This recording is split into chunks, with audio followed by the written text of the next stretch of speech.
Chapter 9. For the first time in 3 nights, Okonkwo slept. He woke up once in the middle of the night and his mind went back to the past 3 days without making him feel uneasy. He began to wonder why he had felt uneasy at all. It was like a man wandering in broad daylight why a dream had appeared so terrible to him at night. He stretched himself and scratched his thigh where a mosquito had bitten him as he slept. Another one was wailing near his right ear. He slapped the ear and hoped he had killed it. Why do they always go for one's ears? When he was a child, his mother had told him a story about it. But it was as silly as all women's stories. Mosquito, she had said, had asked Ear to marry him, whereupon Ear fell on the floor in uncontrollable laughter. "How much longer do you think you will live?" she asked.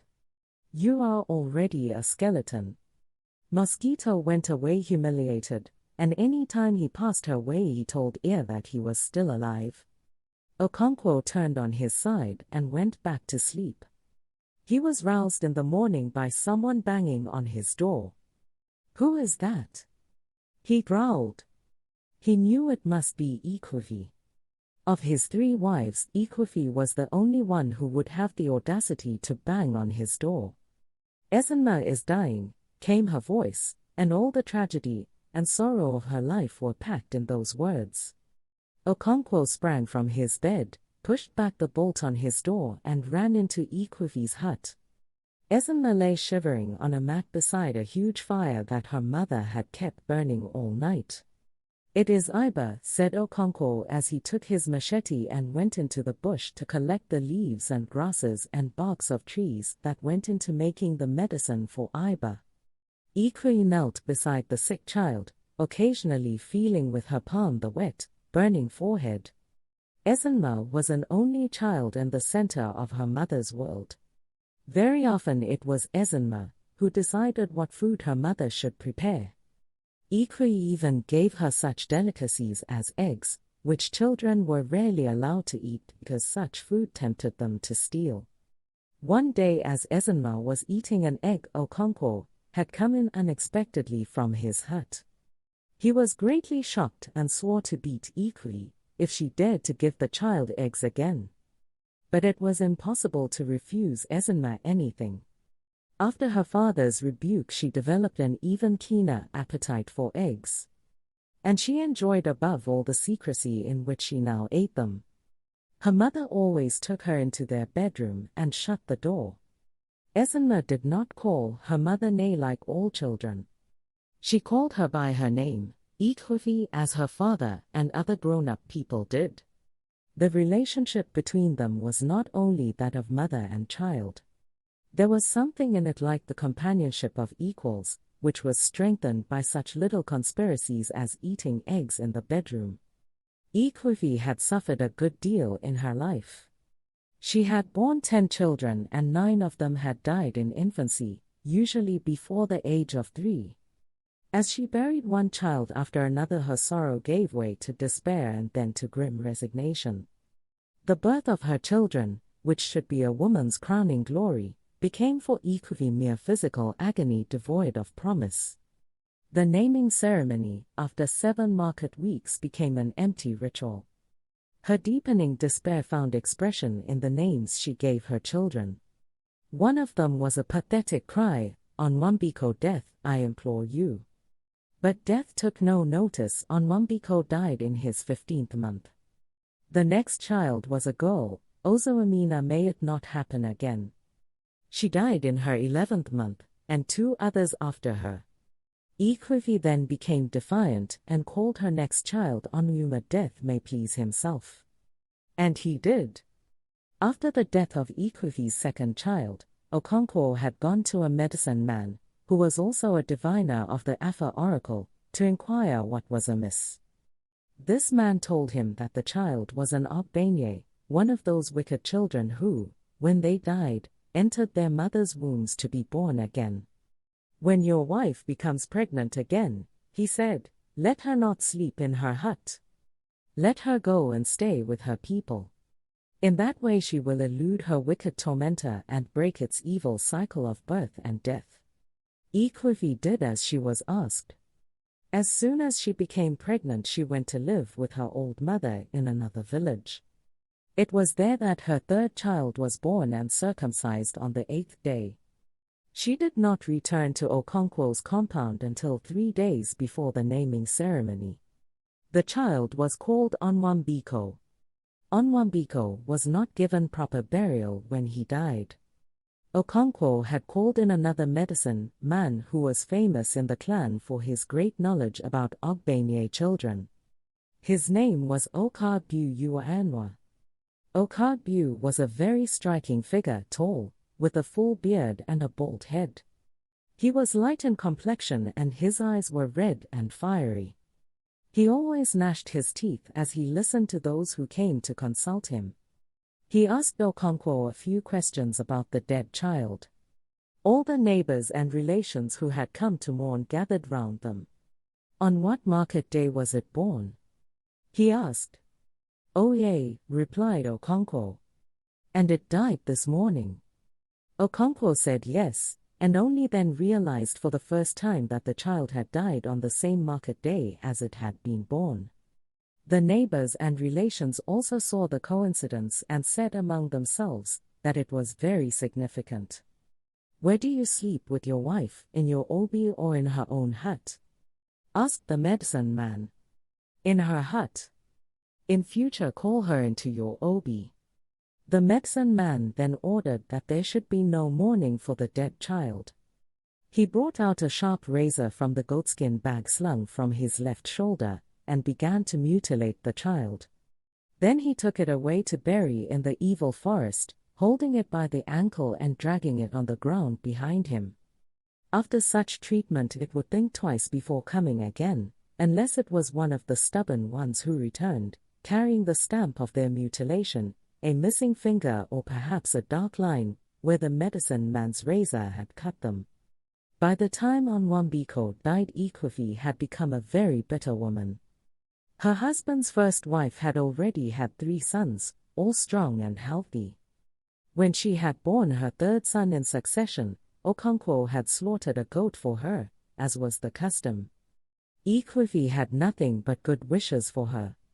But she had grown so bitter about her own chi that she could not rejoice with others over their good fortune. And so, on the day that Nwoye's mother celebrated the birth of her 3 sons with feasting and music, Ikwifi was the only person in the happy company who went about with a cloud on her brow. Her husband's wife took this for malevolence, as husbands' wives were wont to. How could she know that Ikwifi's bitterness did not flow outwards to others but inwards into her own soul, that she did not blame others for their good fortune, but her own evil chi who denied her any? At last Ezenma was born, and although ailing she seemed determined to live. At first Ikwifi accepted her, as she had accepted others with listless resignation. But when she lived on to her 4th, 5th and 6th years, love returned once more to her mother, and with love, anxiety. She determined to nurse her child to health, and she put all her being into it. She was rewarded by occasional spells of health during which Ezenma bubbled with energy like fresh palm wine. At such times she seemed beyond danger. But all of a sudden she would go down again. Everybody knew she was an Ogbanye. These sudden bouts of sickness and health were typical of her kind. But she had lived so long that perhaps she had decided to stay. Some of them did become tired of their evil rounds of birth and death, or took pity on their mothers and stayed. Ikwifi believed deep inside her that Ezenma had come to stay. She believed because it was that faith alone that gave her own life any kind of meaning. And this faith had been strengthened when a year or so ago a medicine man had dug up Ezenma's ear uwa. Everyone knew then that she would live because her bond with the world of Ogbanye had been broken. Ikwifi was reassured. But such was her anxiety for her daughter that she could not rid herself completely of her fear. And although she believed that the ear uwa which had been dug up was genuine, she could not ignore the fact that some really evil children sometimes misled people into digging up a specious one. But Ezinma's Ea-Uwa had looked real enough. It was a smooth pebble wrapped in a dirty rag. The man who dug it up was the same Okagbu who was famous in all the clan for his knowledge in these matters. Ezinma had not wanted to cooperate with him at first. But that was only to be expected.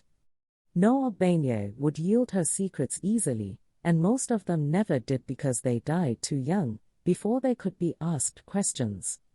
"Where did you bury your Ea-Uwa?" Okagbu had asked Ezinma. She was 9 then and was just recovering from a serious illness. "What is Ea-Uwa?" she asked in return. "You know what it is. You buried it in the ground somewhere so that you can die, and return again to torment your mother." Ezinma looked at her mother, whose eyes, sad and pleading, were fixed on her. "Answer the question at once," roared Okonkwo, who stood beside her. All the family were there and some of the neighbors too. "Leave her to me," the medicine man told Okonkwo in a cool, confident voice. He turned again to Ezinma. "Where did you bury your Ea-Uwa?" "Where they bury children," she replied, and the quiet spectators murmured to themselves. "Come along then and show me the spot," said the medicine man. The crowd set out with Ezinma leading the way and Okagbu following closely behind her. Okonkwo came next and Ikwevi followed him. When she came to the main road, Ezinma turned left as if she was going to the stream. "But you said it was where they bury children?" asked the medicine man. "No," said Ezinma, whose feeling of importance was manifest in her sprightly walk. She sometimes broke into a run and stopped again suddenly. The crowd followed her silently. Women and children returning from the stream, with pots of water on their heads, wondered what was happening, until they saw Kagbu and guessed that it must be something to do with Ogbonye. And they all knew Ikwevi and her daughter very well. When she got to the big Udola tree, Ezinma turned left into the bush, and the crowd followed her. Because of her size, she made her way through trees and creepers more quickly than her followers. The bush was alive with the tread of feet on dry leaves and sticks and the moving aside of tree branches. Ezinma went deeper and deeper, and the crowd went with her. Then she suddenly turned round and began to walk back to the road. Everybody stood to let her pass and then filed after her. "If you bring us all this way for nothing, I shall beat sense into you," Okonkwo threatened. "I have told you to let her alone. I know how to deal with them," said Okagbu.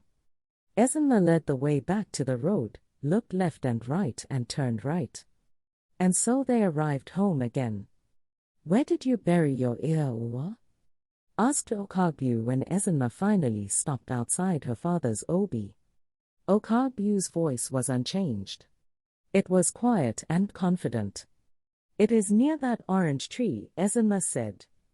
"And why did you not say so, you wicked daughter of Akalogili?"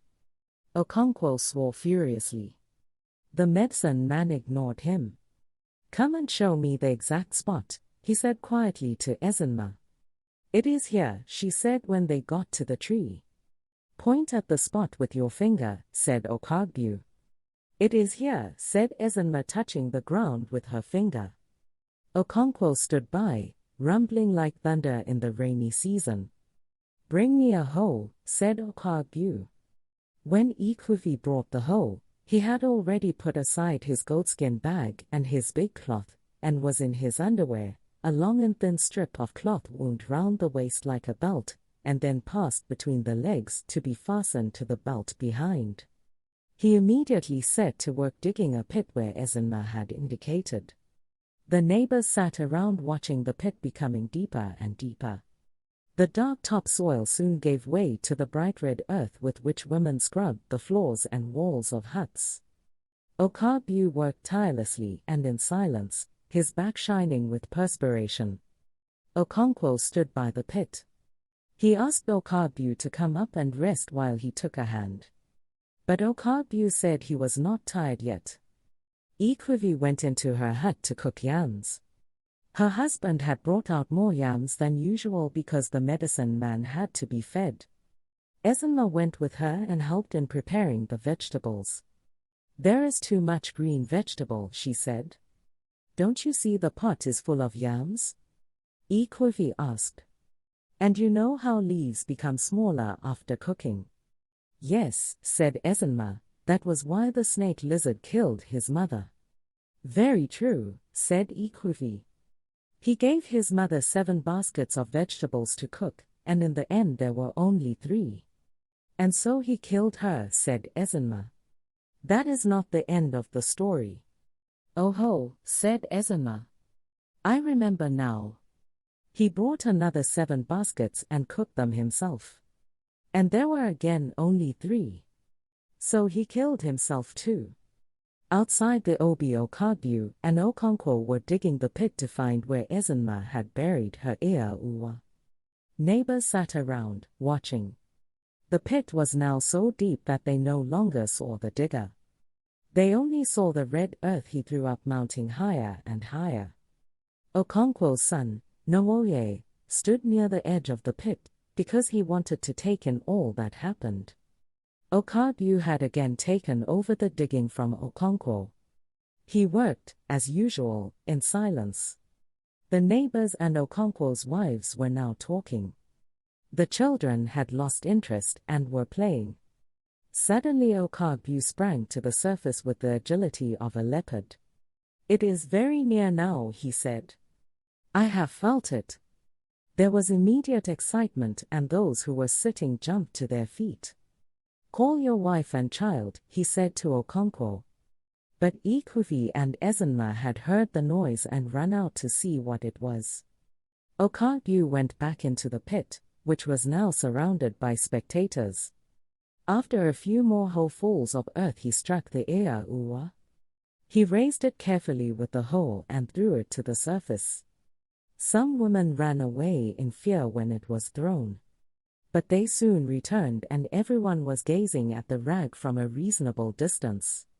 Okabu emerged and without saying a word or even looking at the spectators he went to his goatskin bag, took out 2 leaves and began to chew them. When he had swallowed them, he took up the rag with his left hand and began to untie it. And then the smooth, shiny pebble fell out. He picked it up. "Is this yours?" he asked Ezinma. "Yes," she replied. All the women shouted with joy because Ikwivi's troubles were at last ended. All this had happened more than a year ago and Ezinma had not been ill since. And then suddenly she had begun to shiver in the night. Ikwivi brought her to the fireplace, spread her mat on the floor and built a fire. But she had got worse and worse. As she knelt by her, feeling with her palm the wet, burning forehead, she prayed 1,000 times. Although her husband's wives were saying that it was nothing more than Iba, she did not hear them. Okonkwo returned from the bush carrying on his left shoulder a large bundle of grasses and leaves, roots and barks of medicinal trees and shrubs. He went into Ikwivi's hut, put down his load and sat down. "Get me a pot," he said, "and leave the child alone." Ikwivi went to bring the pot and Okonkwo selected the best from his bundle, in their due proportions and cut them up. He put them in the pot and Ikwivi poured in some water. "Is that enough?"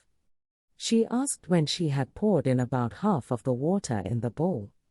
"A little more." I said a little. "Are you deaf?" Okonkwo roared at her. She set the pot on the fire and Okonkwo took up his machete to return to his obi. "You must watch the pot carefully," he said as he went, "and don't allow it to boil over. If it does, its power will be gone." He went away to his hut and Ikwivi began to tend the medicine pot almost as if it was itself a sick child. Her eyes went constantly from Ezinma to the boiling pot and back to Ezinma.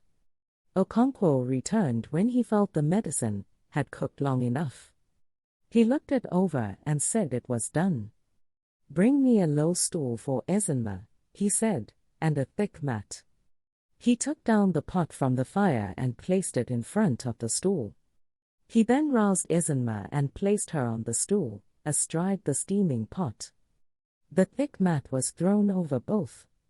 Ezinma struggled to escape from the choking and overpowering steam, but she was held down. She started to cry. When the mat was at last removed, she was drenched in perspiration. Ikwe mopped her with a piece of cloth, and she lay down on a dry mat and was soon asleep.